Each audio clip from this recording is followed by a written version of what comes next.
What's going on, everyone? Welcome to another exciting episode of FORNEVERNEWS, the only news source that provides anything and everything anime and manga related, and we don't bore you. We get into it. Let's do it. No matter how you feel, get it done. No matter how you feel, get it done. No matter how you feel, get it done. No matter how you feel, get it done.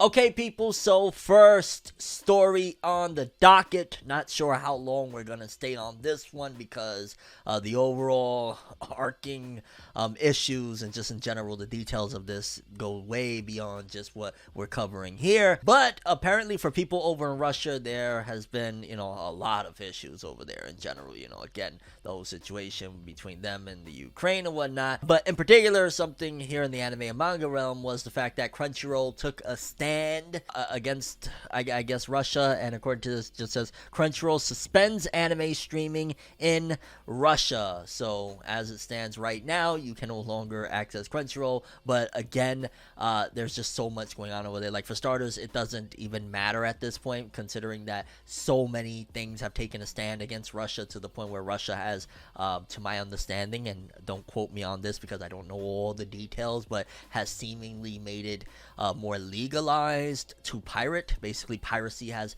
damn near become legal over there, according to reports. Again, I don't know all the details, so do your research before you just completely take my word on that. So again, Crunchyroll being suspended, which it was a little bit late with Crunchyroll. I saw a lot of companies taking a stand and saying, yo, we're pulling out, we're turning off service over there, we're stopping it over there in Russia, whatnot. That Crunchyroll was like, oh yeah, by the way, us too. And considering the fact that they're pirating over there anyways, I don't think there's going to be much of a problem for them. I guess, I'm sure there's going to be a massive loss in a way, just in general. I'm sure Russia generates a whole bunch of revenue for them, but it is what it is. Big things are going on in the world, and yeah, it's kind of mind-boggling to think about, to be honest with you. And my heart goes out to everybody that's affected, all the innocent people on all sides and within all parties, because there are innocent people and shit like that. And yeah, above all, just even this situation of, hey, you don't got no Crunchyroll, like, there's bigger matters over there. But for anybody that is able to watch this and access this and see this,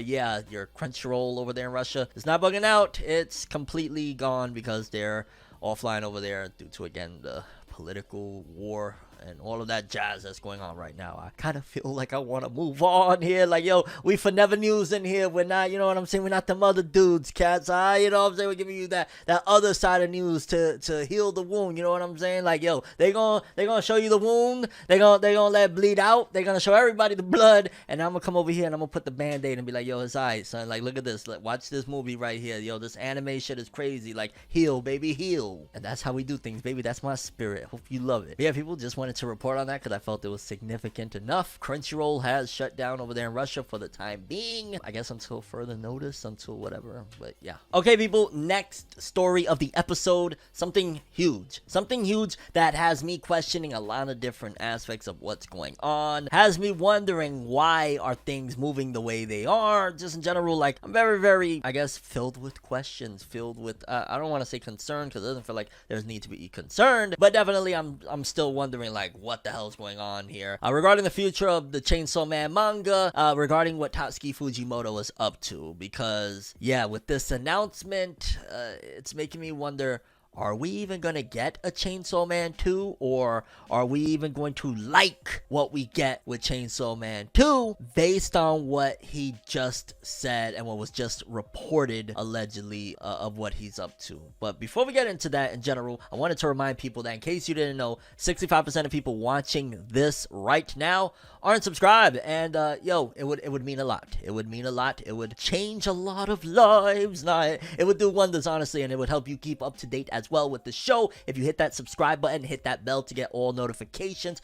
We drop episodes of FORNEVERNEWS Monday through Friday, and I would greatly appreciate if you support the channel, and just in general also do yourself a favor and get notified. We talk about all the great stuff over here, and I keep you up to date with it, so you don't gotta worry about checking it out like, yo, where's the news? I got you. But back to the stories. Fam, Tatsuki Fujimoto, I don't know what's going on over there in Shueisha. I don't know why they don't have him on a tighter leash, or I don't know if this is just some wild artistic expression expression, so to speak, type of deal, because it just feels like things haven't been, I don't want to say going according to plan, because there's no necessarily plan that has been laid out or anything, but it's just been weird since the ending of Chainsaw Man. For starters, Chainsaw Man kind of ended abruptly. I'm not saying that it was a bad ending by any means. In fact, it's one of my favorite Shonen Jump manga endings of all time. Like, it was just really that impactful, and we got more to look forward to. So absolutely not even in my radar to say anything negative or derogatory towards the end of Chainsaw Man. I'm just saying that it definitely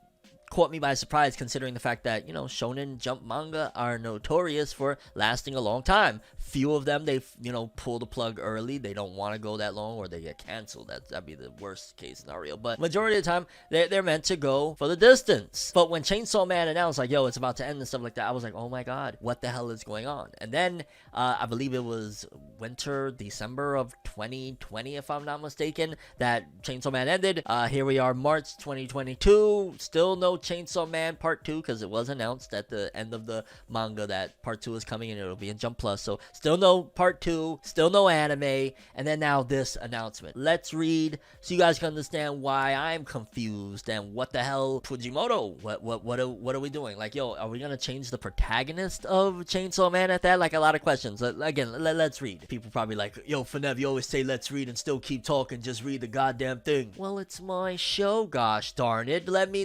Can I live? Tatsuki Fujimoto from Chainsaw Man, Look Back, Fire Punch, which is crazy. They put Look Back before Fire Punch. Fire Punch is a OG. Has revealed that he is working on a new manga centered around, quote unquote, a femme fatale. And a little more context here from Manga Moguro Re. Chainsaw Man creator Tatsuki Fujimoto revealed that he's working on a new manga with the theme of a femme fatale. He really likes the idea of such a woman who is destroying everything along her way, but it's far from finished, as he still has a lot to draw. And I'm going to keep it a buck without spoilers. I'm going to just throw this blanket statement. If you know, you know. You don't, you don't. Don't speculate. This is straight up a blanket statement. It could mean many different things, or it means something. But anyways, what if Tatsuki Fujimoto decides to change the protagonist for Chainsaw Man Part 2, and it's no longer Denji, but a certain character that we saw towards the end of the manga after a time skip? What if that's the case, and what if that's why he's referring to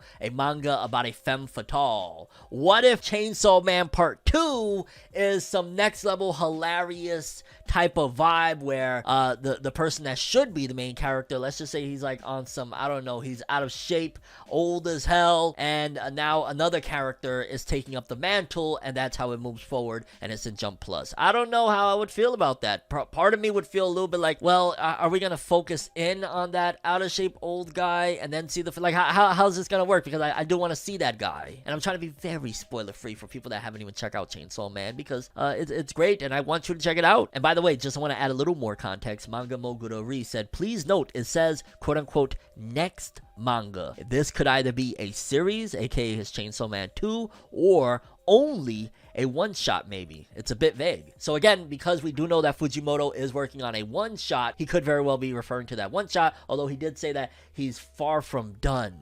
So I'm wondering, a one-shot, how long that's going to take? Like, there's a lot of questions. If he's talking about the one-shot, oh, have a blast, yeah, and it'll probably be great. I mean, Look Back was amazing, and a one-shot again with more, why not? Females, yeah, do it up, absolutely. I'd read the crap out of it. I'm going to talk about it here on this channel, yeah. Don't do that with Chainsaw Man 2. Don't mess up the greatness of Chainsaw Man 2 by swapping out the MC. You know what I'm saying? It would just be wild, unless you're gonna do something like, I always hate to keep on bringing it to this one because people get pissed off at me, but like, unless you're gonna do like, I don't know, some type of cross between like a Boruto meets Dragon Ball Z. I guess more so towards the Dragon Ball Z line, where it's like the main character is still that character, but there's another main character now. Maybe do something like that, Goku, Gohan, opposed to, hey, the new main character is this character that nobody really knows and is really checking for, but you're gonna love him after we give you a billion chapters, or her, I guess. And either way, that femme fatale shit, I'm just bugging out. Like, I want the person to be the person to be, unless it's really good. I don't know. I don't want to act like Tatsuki Fujimoto has given me reason to mistrust his pen either, because Chainsaw Man,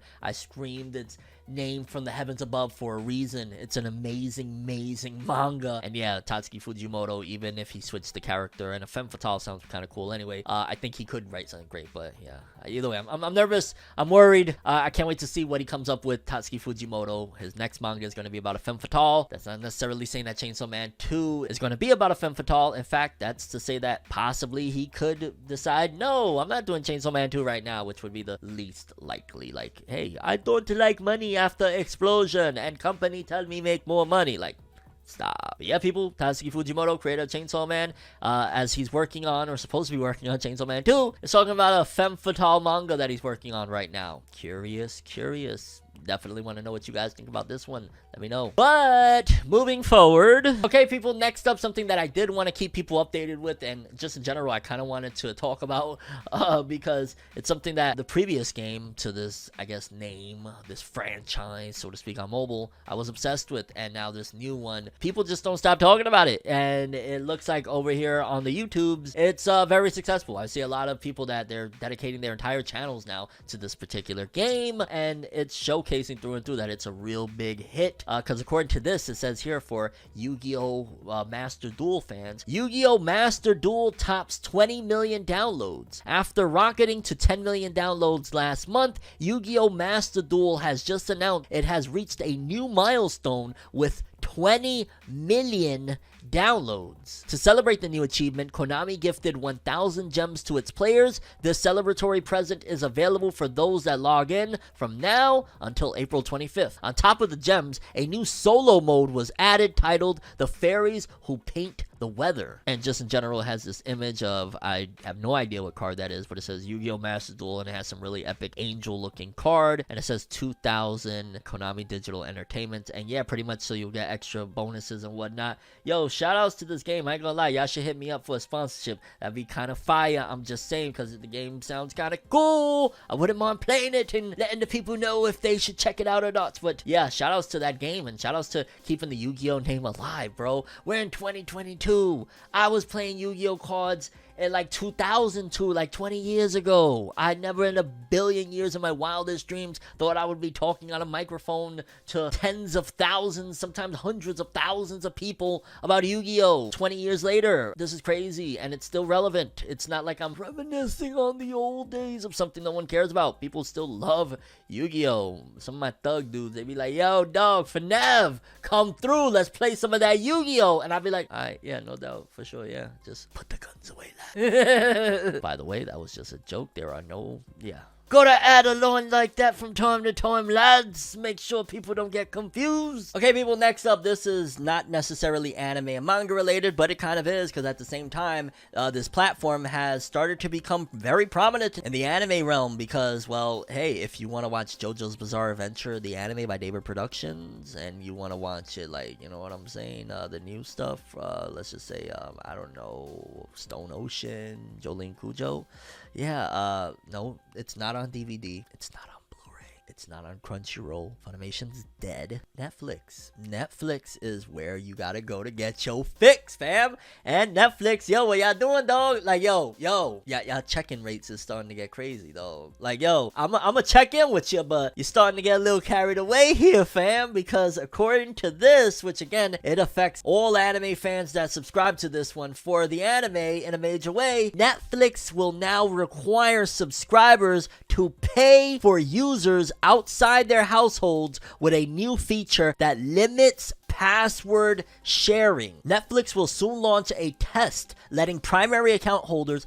pay an additional fee for users outside their households, a new attempt by the company to address illicit password sharing. According to the Netflix terms of service, a customer's account may not be shared with individuals beyond your household. After years of turning a blind eye to password sharing, behavior that falls outside that requirement, the company last year ran a limited test prompting users to enter their account credentials as a way to nudge freeloaders into paying for their own account. Now, in an upcoming test launching in 3 countries, Chile, Costa Rica, and Peru, Netflix will let members who share their accounts with people outside their house do so easily and securely, while also paying a bit more. I'm gonna read this, but we're gonna talk about it. According to Cheng Yi Long, director of product innovation at Netflix, the new options will roll out in the next few weeks in the 3 countries and may or may not expand beyond those markets. We've always made it easy for people who live together to share their Netflix account with features like separate profiles and multiple streams in our standard and premium plans. While these have been hugely popular, they also created some confusion about when and how Netflix can be shared. As a result, accounts are being shared between households, impacting our ability to invest in great new TV and films for our members. With the add an extra member feature, members with Netflix standards and premium plans will be able to add subsidiary accounts for up to 2 people they don't live with, each with their own profile, personalized recommendations, login, and password for less than the cost of a separate Netflix plan. In the test countries, the cost for adding a sub member is about $2.99 USD. And here's a breakdown of the pricing of Netflix's plans in each country. Basically, it's looking like it's going to be about an extra $3 or so. As with other tests the streamers had conducted, there's no guarantee the option to pay for non-household members will end up a permanent part of the service.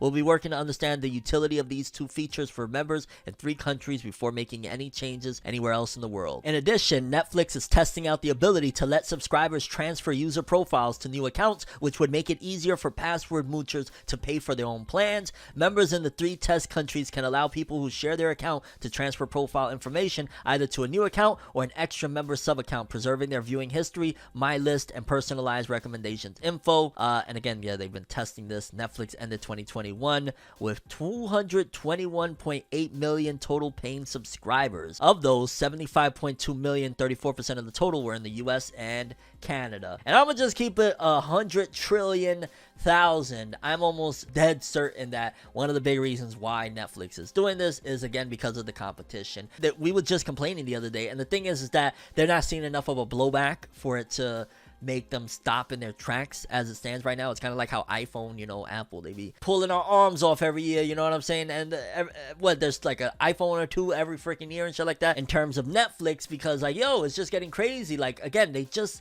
hiked the price not that long ago, and now they're doing this. I mean, I get it, there's a lot of competition, I get it. You got platforms like HBO Max that is coming through. I just got on board, I ain't gonna lie, I've been enjoying a little bit of what they got on there. It's giving them competition. I also want to add in there that I do think times have changed for Netflix, and they're not liking it. In terms of 6-7 years ago, the whole Netflix and chill and whatnot, there was no major competition for Netflix like that. It was like Netflix at 100 and everything else under. It was kind of like that run that One Piece had, that for years upon years it would be like One Piece 40 million, everything else 5 and 6 million. Like, that's what it kind of felt like in terms of with Netflix. Nowadays, we're in the streaming era where it's not just Netflix by itself. Now you got Netflix. Now you got Crunchyroll becoming prominent to be in the conversation. Now you got HBO Max getting movies sometimes before they even freaking hit theaters, or as they're hitting theaters on their service, which is a major, major game-changing move for the platform. And a lot of that was, of course, due to the pandemic and things needed to change and all that jazz. And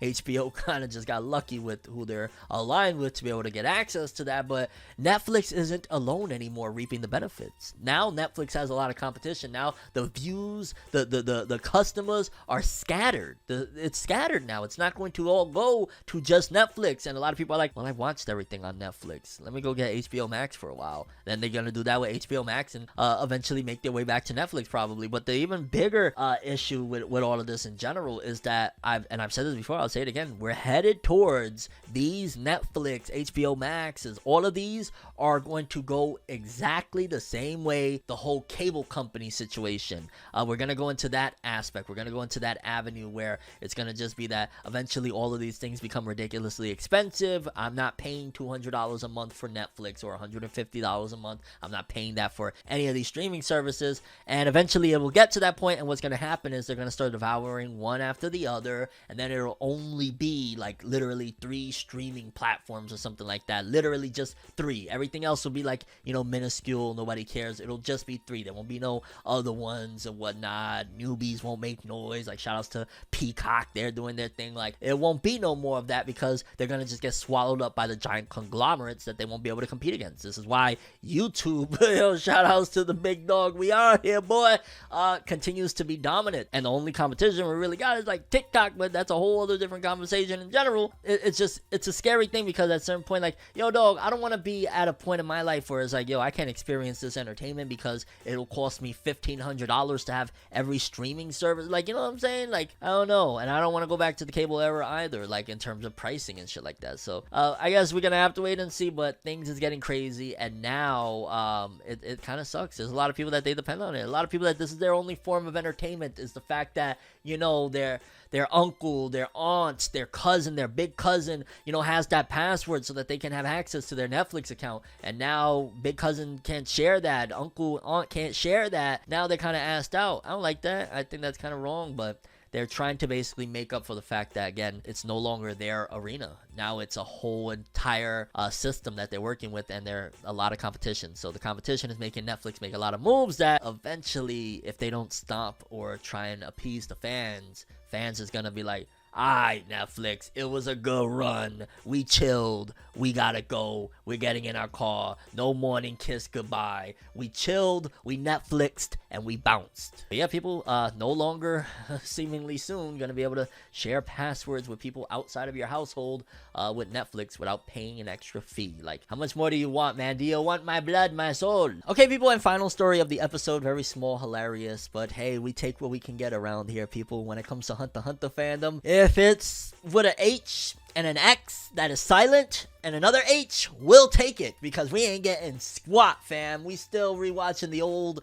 2011 anime, sometimes going back into the old OVA anime. We still, whatever we can get, because Tagashi don't give a shit, dog. Tagashi don't care. But according to this one here, Hunter x Hunter in the news, because Hunter x Hunter will be holding a Hunter test at Tokyo's Jingun Stadium during this year's Golden Week. What does that mean? Also, though, hold up, yo, Discovery, as we're reporting, let's read this again and you'll understand what I'm talking about of the Discovery that I just caught. This is dead ass serious, live reaction, baby. Hunter x Hunter will be holding a Hunter test at Tokyo's Jingun Stadium during this year's Golden Week. When is Golden Week? When does Golden Week go down? Could it possibly be because this is gonna be the way they promote that Hunter x Hunter manga's returning? It is so sad, the headcanon that we have to come up with in order to accept the fact that Tagashi don't care. Like, seriously, dude don't care. He probably would see this right now, scratch his back, say ow, laugh, and go and play Dragon Quest, the latest Dragon Quest. That's what he would do if he heard these words. He'd be like, oh, man, it get funny. And walk away. Like, Nandeska? A Hunter test, though, at a stadium for this year's Golden Week? That sounds kind of big. Like, what's happening at the stadium? Is it like a big game? Because that would be a great way to get people's attention. Hunter x Hunter's back, like a big game, and a lot of older people that, you know, Hunter x Hunter has a cult following that's been following it for years upon years. They'll be like, Daijobu Kimochi. They'd probably do something like that. But yeah, people, Hunter x Hunter in the news because they're doing a big Hunter test at the Tokyo Jingun Stadium during this year's Golden Week, which again, Golden Week, that's when they take the week off. So it could be like, boom, yo, Hunter x Hunter chapter to go into Golden Week with the return, which that would be so on brand with Tagashi to bring Hunter x Hunter back for 1 week and then go on another week hiatus. Like, he is that methodical. But yeah, people, Hunter x Hunter, there's possibilities there, but Tagashi, he don't care about us. All I want to say is that Tagashi don't care about us. But yeah, people, those are all the stories we have for today's episode. Curious what you guys think. Most important story, favorite story, something that I didn't mention and you're like, Fornev, you lacking, bro, you lacking. Mention it. Let me know. That's all I have for this one, though. Thanks for watching. Hope you enjoyed. I'm ForneverWorld, and as always, people, have an awesome day. And remember the golden rule! Anime and manga for life, bye! Have an awesome day. Peace in, and you guys just watched another episode of FORNEVERNEWS! Have an awesome day. Don't forget to subscribe and hit that bell, baby. I'm just saying. Peace in.